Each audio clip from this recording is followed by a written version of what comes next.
വൃത്തിയായിട്ടൊക്കെ വെച്ചുകൂടെ അതൊക്കെ? എന്താണ് എന്റെ ഭാഗത്തും തെറ്റുണ്ട്. ഈ വീട്ടിൽ ആർക്കും ഒരു വൃത്തിയില്ലല്ലോ ദൈവമേ. കമ്മോൺ, ഈ മീനിനൊക്കെ പിടിച്ച് ഫ്രൈ ആക്കാൻ സമയം. ഇതൊക്കെ ആരാണ് ഇതൊക്കെ? ആർക്കെങ്കിലും ഇതൊക്കെ ഒന്ന് വൃത്തിയാക്കി കൂടെ ആവോ?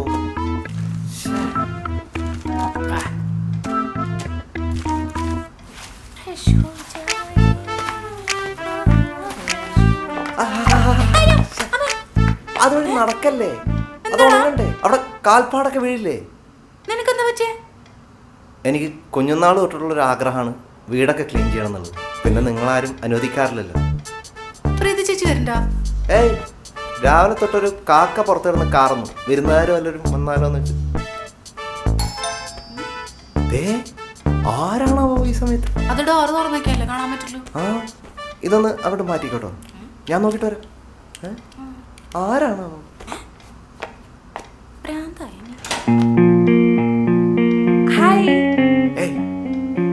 Aparna, what a surprise. വരൂ വരൂ. സർപ്രൈസോ?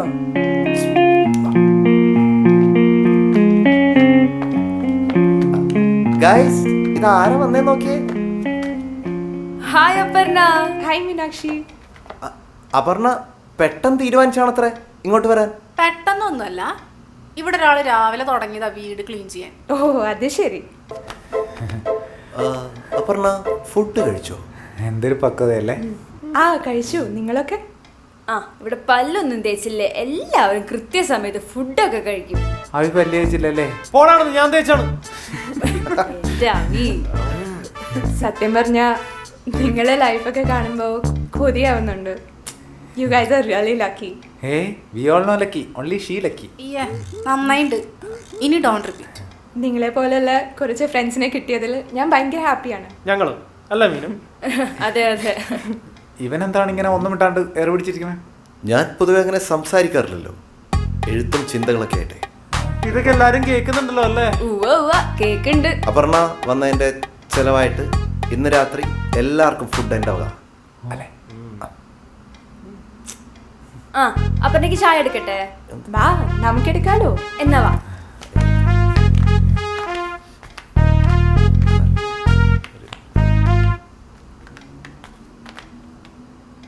ആള് കൂളാണല്ലേ? എന്തോ ഒരു സ്പെല്ലിംഗ് മിസ്റ്റേക്ക് ഉണ്ടല്ലോ. ഒരാൾക്ക് ഇത്രയ്ക്ക് സ്വീറ്റ് ആവാൻ പറ്റുമോ? എന്നാ പിന്നെ അത് അറിഞ്ഞിട്ടുള്ള കാര്യം.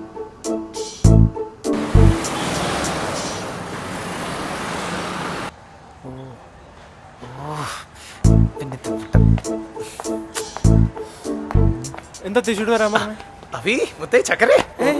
ഭയങ്കര എക്സൈറ്റഡ് ആണല്ലോ. എന്താ കാര്യം? നമുക്കൊരു ക്ലയന്റിനെ കിട്ടിയിട്ടുണ്ട്. ക്ലയന്റ് എന്ന് പറഞ്ഞാൽ ഹെവി ക്ലയന്റ്. പക്ഷെ അയാൾ പറഞ്ഞ കാര്യങ്ങളൊക്കെ വെച്ച് നോക്കുമ്പോൾ നമ്മളെ കൊണ്ട് കല്യാണം നടത്താൻ പറ്റില്ല.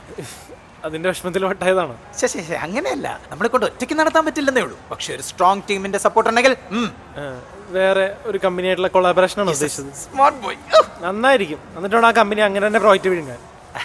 പക്ഷെ നമ്മുടെ ഒരാൾ ആ കമ്പനിയിൽ ഉണ്ടെങ്കിൽ അങ്ങനെ സംഭവിക്കില്ലല്ലോ. അത് ഏത് കമ്പനി? ഒന്ന് ഓർത്ത് നോക്കിയേ. ഓ, എക്സാക്ട്ലി, മീനാക്ഷി വർക്ക് ചെയ്യുന്ന കമ്പനി. നമ്മുടെ ഈ വർക്ക് നമ്മൾ മീനുവിന്റെ കമ്പനിക്ക് കൊടുക്കുന്നു. പക്ഷെ നമുക്ക് ചെയ്യാൻ പറ്റുന്ന കാര്യങ്ങളൊക്കെ നമ്മൾ ചെയ്യുന്നു എന്ന കണ്ടീഷൻ. എങ്ങനെ ശരിയാവും? എടാ, ഇത് ഇത്രയും വലിയ വർക്കല്ലേ. ഈ പ്രോജക്റ്റ് എന്ന് പ്രസന്റ് ചെയ്താൽ അത് മീനുവിനും ഗുണമുള്ള കാര്യമാണേ. അങ്ങനെയാണെങ്കിൽ നമുക്ക് ക്ലൈന്റിനോട് സംസാരിക്കാം. അയ്യോ, സംസാരിച്ചു നോക്കാനൊന്നുമില്ല, എല്ലാം ഞാൻ റെഡിയാക്കി വെച്ചിരിക്കുക. ഇത്രയും നല്ലൊരു വർക്ക് ഞാൻ വേറെ ആരോട് സംസാരിച്ചിട്ടില്ലടാ. എന്നിട്ട് ആളവിടെ? ഞാൻ അയാളെ ഒരു എനർജി ഡ്രിങ്ക് ഒക്കെ കൊടുത്ത് അകത്തിരുത്തിയിരിക്കും. എനർജി ഡ്രിങ്കാ? അയാൾ ഈ ജ്യൂസ് ഒന്നും കുടിക്കത്തില്ല, ആരോഗ്യമൊക്കെ നോക്കുന്ന ക്ലയന്റാ. നമുക്ക് മീറ്റ് ചെയ്യാം. പിന്നെ ഒരു കാര്യം, ഒരു കാരണവശാലും നമ്മൾ ഇത് വിട്ടുകളയരുത്. ഓക്കെ അവി? വാ.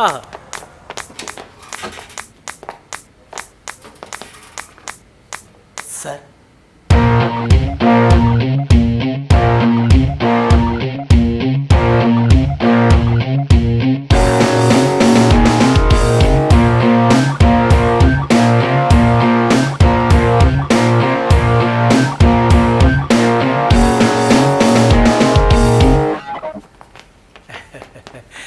ഇതാണ് അവിനാശ്, ഞാൻ പറഞ്ഞിരുന്നില്ലേ. ഓ ജെയിംസ്, ആ ഇരിക്കും.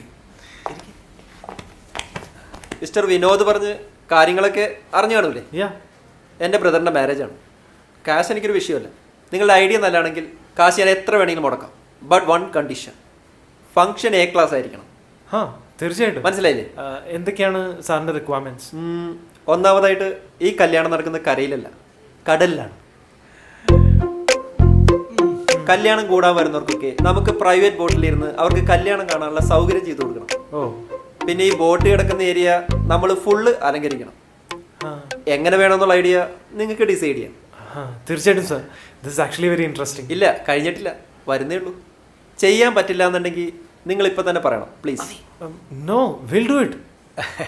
സത്യം പറഞ്ഞ അതാണ് ഞങ്ങളുടെ മറ്റൊരു പ്രത്യേകത അല്ലേ, എന്തും ചെയ്യും. വന്നപ്പോൾ മുതൽ വിനോദ് ഒരുപാട് പ്രത്യേകതകളെ പറ്റി പറയുന്നുണ്ടല്ലോ. ഇത്രയും പ്രത്യേകതകളുള്ള കമ്പനിയെ പറ്റി ഞാൻ ആദ്യമായിട്ട് കേൾക്കുന്നത്. Congrats. Thank you very much sir. അപ്പോൾ ബാക്കി നമ്മൾ ഈ ബോട്ടുകൾ കെട്ടുന്ന ഏരിയ ഇല്ലേ, അത് കുറച്ച് ഡോൾഫിൻസിനെ കൊണ്ട് ഇങ്ങനെ നീന്തി തുടിപ്പിക്കും. പേടിക്കണ്ട, ഡോൾഫിൻ വരും, ഞാൻ കൊണ്ടുവരും. പോരാത്തതിന് ബോട്ട് കിടക്കുന്ന ഏരിയ നമ്മൾ നെറ്റ് കൊണ്ട്, ഐ മീൻ വല, അതുകൊണ്ട് കവർ ചെയ്യും. ആ വലയുടെ വലയത്തിനകത്ത് കിടക്കാൻ ഒരാൾക്ക് സാധ്യമല്ല. അതിനെ പറ്റിയ വലക്കാരൊക്കെ ഞാൻ കൊറിയയിൽ നിന്ന് കൊണ്ടുവരും. കൊറിയ? നോർത്ത് ആയിരിക്കില്ല, സൗത്ത് ആയിരിക്കും. അല്ല, കൊറിയ എന്ന് പറഞ്ഞപ്പോ ഒരു പേടി. നിങ്ങൾ ടെൻഷൻ അടിക്കണ്ട, എല്ലാവരും നോക്കിക്കോളും. നിങ്ങൾ അവർക്ക് വേണ്ട സഹായങ്ങളൊക്കെ ചെയ്തു കൊടുത്താൽ മാത്രം മതി. സാർ, ഇപ്പം ഞങ്ങൾ എന്തൊക്കെ സഹായങ്ങളായിരിക്കും ചെയ്യേണ്ടി വരാം? ഈ ഡോൾഫിൻ മീനിന്റെ തീറ്റയൊക്കെ കൊടുക്കുന്ന നോ നോ നോ, പ്രധാനമായും കടലിൽ കല്യാണം നടത്താനുള്ള പെർമിഷൻ, ആ ഈ ലോക്കൽ വള്ളക്കാരുടെയൊക്കെ സപ്പോർട്ട്, അങ്ങനെയൊക്കെ. അത് തീർച്ചയായിട്ടും ഓക്കെ ആക്കാം സാർ. പക്ഷേ ഈ ഡോൾഫിൻ വർക്കാവും? വർക്കാവാതെ ഒറിജിനലാണ്. അയ്യോ, അത് മനസ്സിലായി. ഞാൻ ഉദ്ദേശിച്ചത് ഈ കടലിലിങ്ങനെ വലയിൽ കയറിയിട്ടുള്ള പരിപാടി, അത് വർക്കാവും? ഞാൻ വിളിക്കുന്നവർക്ക് എല്ലാ രാജ്യത്തും പോയി ഇതൊക്കെ ചെയ്യുന്നവരാണ്. വളരെ എക്സ്പീരിയൻസ്ഡ് ആണ് അവർ. മനസ്സിലായോ? ഓക്കെയാണ്. ഞാൻ ഇതൊന്നും ആക്ച്വലി കണ്ടിട്ടില്ല, അതുകൊണ്ട് ചോദിച്ചു പോയതാണ്. പിന്നെ ഈ കടൽ അലങ്കരിക്കാന്ന് പറയുമ്പോൾ അതെങ്ങനെയാണ് സാർ? ഈ ലൈറ്റുകൾ, ബലൂൺസ്, അങ്ങനെയൊക്കെ. അവർക്കൊരിക്കലും കടലാന്ന് തോന്നരുത്. വലിയൊരു സ്വിമ്മിംഗ് പൂളായിട്ട് വേണം ഫീൽ ചെയ്യാൻ. മനസ്സിലായോ? ഓ, കടലിന്റെ നടുക്കൊരു സ്വിമ്മിംഗ് പൂൾ. പിന്നെ കല്യാണം കഴിഞ്ഞാൽ അവരപ്പം തന്നെ ലണ്ടനിലേക്ക് പോകും. അവിടെ കടലിന്റെ അടിത്തട്ടിലുള്ള ചില്ല് കൊട്ടാരത്തിലായിരിക്കും അവരുടെ താമസം. അവർക്ക് വേണ്ട എയർ ടിക്കറ്റ്സ് ഒക്കെ നിങ്ങൾ എക്സിക്യൂട്ട് ചെയ്താൽ മാത്രം മതി. പക്ഷേ ഈ കല്യാണത്തിന് വരുന്നവരുടെ ഭക്ഷണ കാര്യങ്ങൾ യെസ്, 5 സ്റ്റാർ ഫുഡ് ആയിരിക്കണം. എല്ലാ രാജ്യത്തു നിന്നുള്ളവരുണ്ടാവും. Korea, Japanese, South India, North India, Middle East, അങ്ങനെ എല്ലാ രാജ്യത്തുള്ളവരുണ്ടാവും. എല്ലാവർക്കും അവരവരുടേതായ ഫുഡുകൾ വേണം. അതുണ്ടാകും സാർ. ഉണ്ടാകില്ലേ? ഉണ്ടാക്കാം. ഓക്കെ, ഫുഡ് നിങ്ങൾ എവിടെ നിന്ന് വേണമെങ്കിലും വരുത്തിക്കോളൂ. പൈസ എത്ര വന്നാലും എനിക്കൊരു വിഷയമല്ല. ബട്ട് ഒന്നിനും ഒരു കുറവും ഉണ്ടാവരുത്. ഇല്ല സാർ. പ്രധാന കാര്യം, നമുക്കൊരു ചീഫ് ഗസ്റ്റിനെ വേണമല്ലോ. ആരെ കൊണ്ടുവരാൻ പറ്റും? നമുക്ക് മലയാളം ഫിലിം സ്റ്റാർസിനെ കൊണ്ടുവരാം. നമ്മുടെ ബഡ്ജറ്റ് അനുസരിച്ച് നമുക്ക് അവരോട് സംസാരിച്ച് നോക്കാം. ഷൂട്ടില്ലെങ്കിൽ അവർ വരും. മലയാള ഫിലിം സ്റ്റാർസിനെ കൊണ്ടുവന്നിട്ട്, ഇതിപ്പോൾ ഒരുപാട് രാജ്യത്തു നിന്ന് ആളുകൾ വരുന്നതല്ലേ, അവർക്ക് ഈ മലയാള സ്റ്റാർസിൽ നിന്ന് വലിയ പരിചയം കാണില്ല. നമുക്ക് ബോളിവുഡിൽ നിന്ന് കൊണ്ടുവന്നാലോ? ആര് സാറാരും ഉദ്ദേശിച്ചേ? ഷാരൂഖ് ഖാൻ. ഇനി പുള്ളി തിരക്കാണെങ്കിൽ നമുക്ക് രൺബീറിനെ വിളിക്കാം. Great option sir. ആക്ച്വലി പറഞ്ഞാൽ ഈ കല്യാണത്തിന് ഗസ്റ്റുകളെ കൊണ്ടുവന്ന് ഞെട്ടിക്കുന്നതും ഞങ്ങളുടെ ഒരു പ്രത്യേകതയാണ്. അതിനോ നിങ്ങളെ കൂത്താട്ട് പോലത്തെ കല്യാണം ഞാൻ കണ്ടതാണ്. അന്നേ ഞാൻ മനസ്സിൽ കരുതുക, ബജറ്റ് നല്ലതാണെങ്കിൽ നിങ്ങൾ ആ കല്യാണം ഗംഭീരമാക്കും. അതുകൊണ്ടാണ് ഞാൻ ഇങ്ങോട്ട് വന്നത്. എന്തായാലും നമ്മൾ ഇത് ചെയ്യുന്നു സർ. ട്രസ്റ്റ്. വാക്കുകൾ ഞാൻ വിശ്വസിക്കാറില്ല. എനിക്ക് പ്രധാനം ബോണ്ടുകളാണ്. നിങ്ങൾക്ക് സമ്മതമാണെങ്കിൽ നമുക്ക് ഇന്ന് തന്നെ ബോണ്ട് സൈൻ ചെയ്യാം. ബട്ട് കൃത്യമായി വായിച്ച് മനസ്സിലാക്കി വേണം ഒപ്പിടാൻ. കാരണം എൻ്റെ ബോണ്ടുകൾ അങ്ങനെയായിരിക്കും. That's James bond.